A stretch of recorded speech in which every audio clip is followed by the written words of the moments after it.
Today is 11 years since my father passed away in Jerusalem, so I thought that I would take the opportunity to write the chapter that I wrote about that day. Um, it was more than a day. It was a week leading up to it, and then a day. Yes, it's chapter 3 of Happily Never After.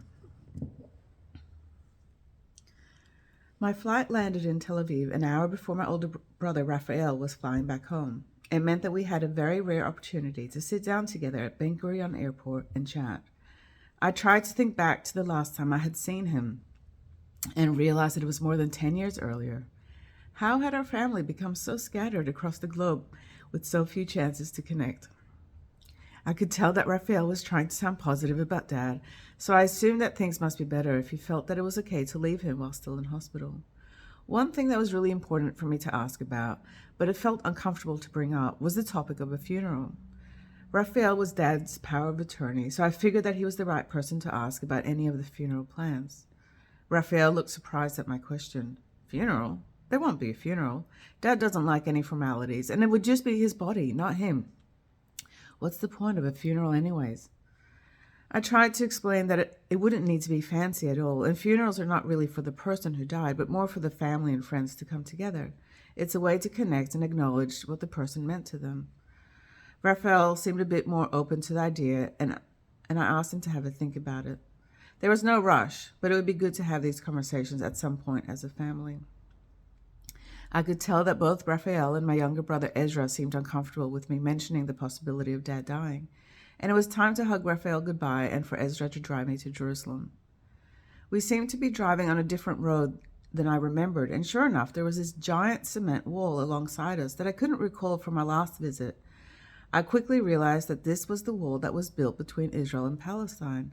I had only seen photos online, which obviously hadn't captured just how imposing this endless wall of cement was in real life. I could feel a pang in my chest. It was still early days, but something had definitely shifted inside of me about Israel and Palestine. I didn't exactly have the words to describe it, but I knew that what I had known as truth for so long now felt a lot more gray. In fact, it almost made me feel queasy to stay with the thoughts about Palestine that were coming up a lot more since I had moved to Melbourne. As we drove up the hills to Jerusalem, I thought about how different I was to the girl who left her home more than 20 years earlier, and there were still so many truths that needed to be unraveled. As we got closer to the hospital, Ezra warned me that it would be shocking to see Dad in his current state. Sure enough, even the ICU itself was harsh. No windows and bright fluorescent lights, loud nurses with even louder ringtones on their mobile phones, machines beeping from every corner of the room. In the midst of this frantic hustle and bustle, I saw my dad laying perfectly still in his bed. Probes and wires were connected to every part of his body. Tape was keeping a large tube in position in his mouth. His lips dry and crusted over. His body seemed contorted, and worst of all, his swollen wrists were tied to the sides of the hospital bed. It was hard to look. Ezra could see my concern and explained that Dad had resisted so much with the breathing tube that they had to tie his hands to the bed rails. My poor Dad had been in an induced coma for days, and I wasn't sure how much he could understand or hear. I went up as close as I could and told him that I had flown over to see him and that my younger sister Abigail would be arriving as well. Talking felt clumsy. Everything in me just wanted to untie my dad from his bed and carry him away from this awful place. In the cubicle next to us, a young man was shouting at his grandmother to wake up and eat or she would die. Behind us, nurses were yelling at each other about one of the patients. On the other side of the room, a group of yeshiva students were moaning in prayer for a rabbi to be healed. How the hell was my dad meant to be getting better here? Ezra came up to the other side of the bed and whispered in Dad's ear. I could hear him explain that he had just dropped Raphael off at the airport so he could fly back home and had picked me up at the same time. Ezra then started to pray, gently asking God to completely heal our father. Ezra then started quietly singing a song in Hebrew about Jesus. Tears were rolling down my face as I watched my little brother so lovingly care for the man who he had suffered so much from. Ezra started stroking our dad's face, trying to shield him from the commotion around us. The next day, I visited Dad by myself. It felt more natural to sing than to chat away, since there was no indication that Dad could hear me. As early as I can remember, our family has always sung Summertime, possibly the only non-Christian song I learned from my parents. It became the song I would sing to my babies as they fell asleep, and it felt natural to sing it to my dad as he lay there in his hospital bed. Summertime and the living is easy, fish are jumping, and the cotton is high. When I opened my eyes, I could see tears rolling down my dad's face. I kept singing and stroking my dad, grateful to not be interrupted by the nurses and doctors who'd stopped at my dad's bed to watch us. Abigail arrived not long after, and she immediately joined in, and we stayed until we were told that the visiting hours were over. The next day, we had to wait a long time until they allowed us back into the ICU. A couple of doctors finally came out of the hallway to tell us that we could see our father, but first they wanted to know what TV shows he liked to watch. TV shows? We must have looked so surprised. Our dad never watched TV. Our dad always used to say, "I don't want a box controlling my emotions." Turns out that our father was no longer in a coma, and with so many hours spent in the ICU, they wanted to have something to entertain him with. We practically flew through the doors, not really believing that our dad was awake. How come no one had told us? I let Abigail go first, since I knew that my dad had such a soft spot for his youngest daughter. When she started to speak, Dad opened his eyes, and they crinkled into a smile straight away. His adoration for his daughter was obvious. Thankfully, his hands were no longer tied up, and we could hold and caress them as we spoke. The breathing tube was still blocking Dad from talking, and he seemed so exhausted that it felt more comfortable for us to sing for him. I kept having this urge to sing a song from my childhood that was one of Dad's favorites. Soon and very soon we're going to see the King. It felt clumsy to suggest it, since it obviously was about going to heaven. But I just couldn't shake the urge to sing it, and eventually decided to just start. Soon and very soon we are going to see the King. Hallelujah, hallelujah, we are going to see the King. As soon as I did, I could feel Dad exhaling, as if his whole body relaxed for the first time as the words came out of me. Abigail joined in, and we sang it over and over again. The second verse is, "No more crying there, we are going to see the King." We started singing that, but then began to add our own verses. "No more hospitals there, we are going to see the King. No more breathing tubes there, we are going to see the King." Dad was smiling. It felt as if he'd been longing to hear these words. As we finished singing, I whispered to Dad that if he wanted to, he could go and see his King. He didn't have to stay here if he didn't want to. I surprised myself when I said it. I hadn't planned on saying anything. It just felt as if he needed to hear it. Dad looked at me for a long time. He then slowly reached for my face and started to stroke it. My cheeks, my chin, my nose, over and over. His hands were familiar, yet this intimate act was so foreign to me. I looked over at Abigail, and she was crying, watching us. Tears were streaming down her face. I just kept as still as possible, as my dad seemed to inhale me through his touch. In that moment, I was finally his daughter, but I also felt as if I was every woman my dad had ever loved. I was my mother, I was his mother, I was his two sisters. The moment transcended the two of us, and I was standing in for these women that couldn't be here to care for him. He then slowly pulled away and reached for Abigail, who was on the other side of him. She moved in closer, and he did the same to her, stroking her face with his hands as if he was underwater, mesmerized by his daughter. I felt as if I was watching intimacy in its rawest form. The next morning, I went in to see my dad by myself again, and his breathing tube had been removed. He seemed much more comfortable without it, and with a bit of effort was able to whisper a few words to me.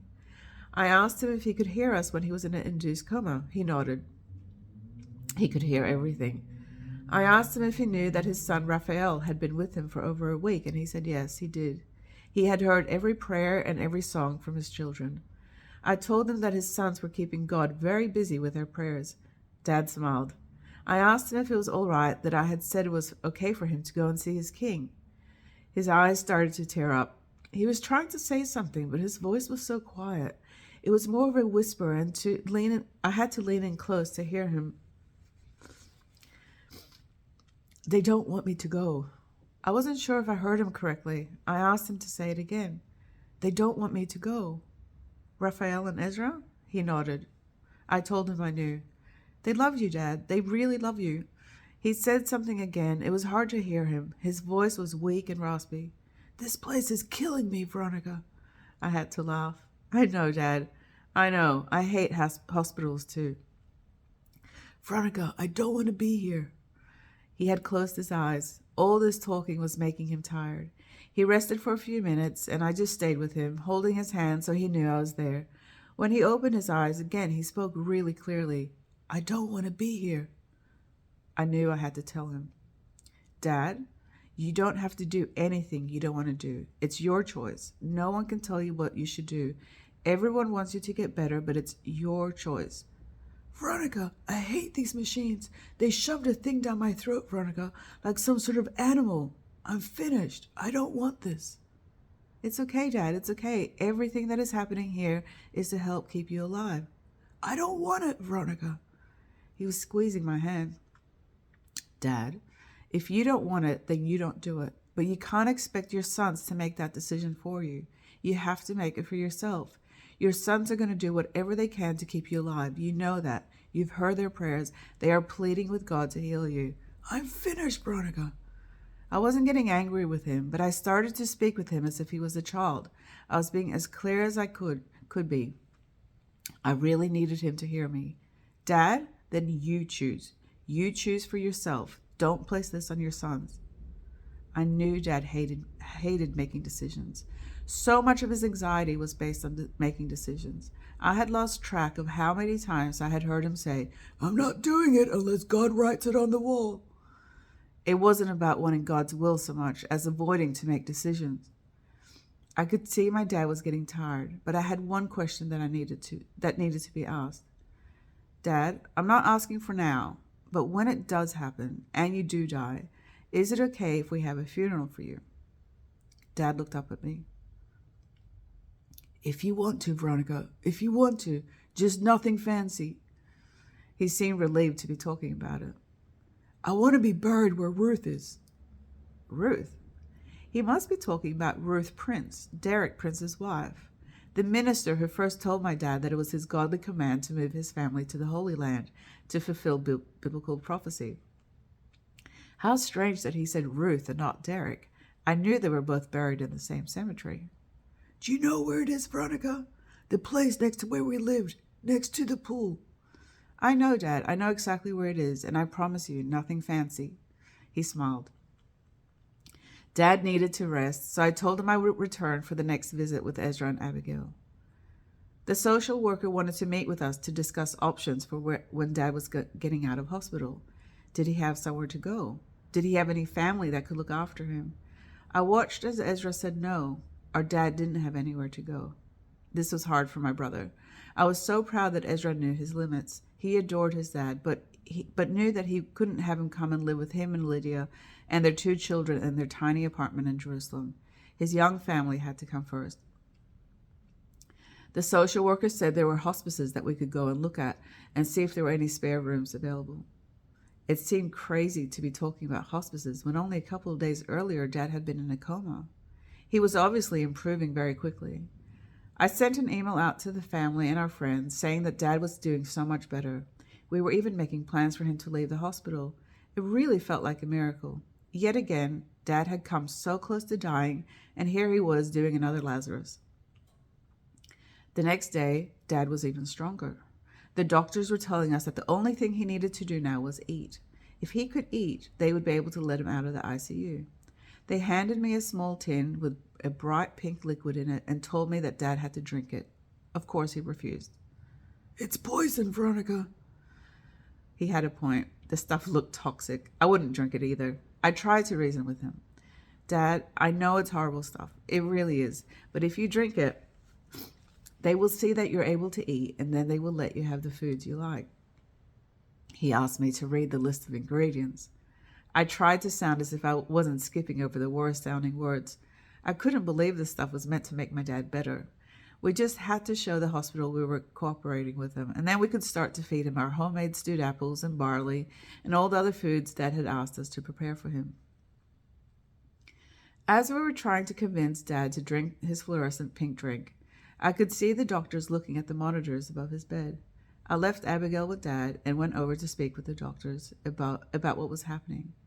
One of them explained that she was concerned that Dad's temperature was going up again. They thought that maybe the fluid wasn't draining properly from his lungs. They might have to put that tube back into his throat. My heart sank. Not the tube. How was I going to tell Dad that they wanted to put the tube back in? He was so looking forward to eating the food that Ezra's wife Lydia had lovingly prepared for him, and now the doctors were talking about the tube being reinserted. I would have to call Ezra and tell him what was happening. Dad insisted that he didn't want the tube again. I tried to explain to him that without the tube, his lungs would fill up with fluid. I knew it felt horrible, but his temperature was climbing and the doctors were getting concerned. Veronica, I don't want some machine keeping me alive. I knew Dad was against intervention, but this wasn't exactly a life support machine. This was a tube that would help his lungs stay clear of fluid. Dad started to panic, saying he didn't want the tube. I quietly told him he didn't have to. I reminded him of what I had explained earlier about making a choice when the time came up. This was one of those times. I can't do it, Veronica. I can't. I asked to speak to one of the doctors. I explained that my dad didn't want to have the tube inserted again. The doctor asked me if my dad was aware what that meant. I said I wasn't exactly sure and that I would prefer it if they spoke to my brothers instead of me. But just that I wanted them to know that my dad was really not wanting the tube. I thought that the doctor would get upset with me, but he softened and said that he had no idea that my dad didn't want the machines. Things made sense now. My dad had been so opposed to any medical treatments this whole time in the ICU. If he didn't want the machines, he didn't have to have them. Really? It was that simple? I asked the doctor again if they could talk to my brothers on the phone to make sure that the decision wasn't based on what I was saying. They would, but it wasn't up to my brothers. Once a psychiatrist could confirm that my dad was in his right mind, it would be up to him to make that decision. They wouldn't need his son's approval. I called Ezra and asked him to come to the hospital as soon as possible. I explained that I needed him to be part of what was happening because things were unfolding pretty quickly. The psychiatrist deemed my father to be in his right mind. The decision had been made. There would be no more machines. Just as we were in the middle of discussing what would happen next, a man poked his head through the curtain. Michael! My dad called out to him, his face glowing with happiness. Michael! They hugged, and Michael asked if he could pray for Dad. He was only there for a couple of moments, but I knew it was exactly what my dad had needed. His face had lit up, and I could hear the quiver in his voice. He obviously loved this man. I was so happy that I had let him sit with us. Ezra had told me that lots of people had asked to see Dad, but him and Raphael had said to stay away. I could understand that Dad wouldn't have wanted lots of people to come and see him the way he was, but not even a few visitors. Ezra explained that they had let some pastors come and pray for Dad, but that was all. Pastors? They let pastors, but not his friends? Ezra reminded me that most of Dad's friends were pretty weird. True, but so was Dad. Dad loved weirdos. In fact, he had very little time for people who seemed to have their shit together. He was drawn to the misfits. My heart ached for Dad being stuck in hospital and not having visits from these weird yet wonderful people who Dad loved. I saw how he reached out for Michael. This is exactly what he needed. Once the doctors walked off, Dad looked exhausted, but drew me in close to his face and asked me if I knew who Michael was. I didn't. He looked like a Jewish settler with long, scraggly beard and his buttoned shirt. Dad sounded as if he was out of breath, but whispered to me, I baptized him, Veronica. I baptized Michael in the Jordan River. My dad's eyes were brimming with tears. He clearly had a very soft spot in his heart for Michael. It had been such an intense day. So once my siblings joined me at the hospital, we decided to go and find a place to eat lunch and regroup a bit, while they closed the ICU for visitors. I was happy to have Ezra back with me. Dad needed to see that Ezra was okay with him saying that he didn't want the breathing tube inserted. I later heard Ezra speaking on the phone with Raphael, and I was so grateful that my brothers were able to support Dad in his decision. I wish that Raphael could actually be here with us because the doctors had all been so wonderful in how they had handled the news. I had one of the doctors take me aside and say that I was giving my father an incredible gift. Your father obviously doesn't want to be here, and you're setting him free. I smiled. Dad and I had been talking earlier that morning. I had joked to him and said that I wasn't sure how I was going to fit yet another hospital visit into the book I would be writing about my life. If Dad kept having these health scares on such a regular basis, it wouldn't leave much room for anything else. You still want to write that book, Veronica? I nodded. I had been telling him for years that I would one day write a book. You know, my sisters won't like it. I nodded. Your brothers won't like it. I smiled. Some of my brothers won't like it, but Dad, I'm only going to write the truth. His eyes crinkled up in a smile. The truth will set you free, Veronica. The truth will set you free. When I returned after lunch to the ICU with Ezra and Abigail, we were told that Dad was in a new ward. We found him a couple of corridors away. It was a much smaller room that he had only had to share with 2 people. There was a window and a breeze coming into the room, so different from the ICU with its artificial light and stagnant air. This felt much better. The biggest difference was the noise, or the lack of it. Dad had been disconnected from all of his machines. He only had a thin oxygen tube resting below his nostrils. Other than that, he was no longer connected to anything. All the wires, drips, and noisy monitors were gone. He looked worn out. When I went up to kiss him on his head, he told me that the nurses had hurt him. Hurt you? They hurt me, Veronica. They hurt me. My poor Dad. There was always some sort of pain. He sounded so worn out. Ezra came up and started to pray for him. I stroked Dad's arm and hand. I wanted to soothe him and let his body feel something other than pain. Abigail was on the other side of the bed, caressing him as well. It felt so intimate not having our Dad connected to any beeping machines anymore. The feeling in the room was incredibly still and peaceful. The 3 of us stayed around Dad, Ezra by his head and me and Abigail on each side. We massaged him, sang for him, told him how brave he was and how proud we were of him. His breathing was getting heavier and heavier. He didn't want us to speak anymore. His breathing then became moaning. He was calling out for mercy. Over and over again he called out, "Mercy! God, mercy!" We just kept holding him and tried to infuse as much love as we could into our touch. I'm burning! I'm burning! Mercy! Both Ezra and Abigail looked terrified. Our Dad was burning? I quietly explained that his lungs were not getting enough oxygen. He felt as if he was burning on the inside. The noise coming from his lungs sounded horrific. Gurgling noises that eventually sounded as if the tide was rushing in from beneath him and dragging him into the sea. A nurse came past and put a breathing mask over his face, but Dad ripped it off. He didn't want it. He then ripped the small oxygen tube off as well. I had never seen anyone in such consuming agony, yet he didn't want anything to help him. Ezra began to pray. "Lord, we just..." Enough! Enough with the spiritual stuff! Dad was angry. His nostrils were flaring. No more spiritual stuff! I've had enough! We just looked at each other in awe of what we were hearing. Watermelon! Watermelon! I want watermelon! In his darkest hour, our Dad had said no to prayer and yes to watermelon. All of a sudden, it struck me that my Dad was actually dying. This was it. He was going to die. It had all happened so quickly, and it seemed surreal that it had taken me this long to register that these were my Dad's last few moments. I realized that Ezra might not even know that this was it. I put my hand on my brother's arm and whispered to him that Dad was going to die. I could see Ezra trying to make sense of what I was saying. He then stepped away and called Raphael. This was it. Our Dad was dying. Each time he would take a breath, his eyes got wider and wider, his chest lifting and falling. The agony was so severe. Dad was no longer able to speak, and I started to whisper to him that I loved him. I wanted him to go, knowing he was loved. Ezra did the same, and then Abigail joined in. In quiet voices, we told Dad how loved he was. Susanna loves you. Raphael loves you. Samuel loves you. Your sisters love you. You've given us so much. There's nothing left to do. You can go, Dad. We love you. You can go. Mercy! His eyes were rolling back and forth, and all of a sudden he just stopped. There was no more struggling. Everything had just stopped. The 3 of us collapsed. Ezra on Dad's shoulder, me and Abigail on Dad's chest. You did it, Dad. You did it. We were overcome with relief. Dad had gotten across the finish line. We had watched the most horrific race, but Dad had done it his way without any pain relief. I looked up and I saw Ezra and Abigail bawling in each other's arms. They stayed like that for ages. I kept caressing Dad, his chest, his arms, his face. I needed to touch him. It was still him.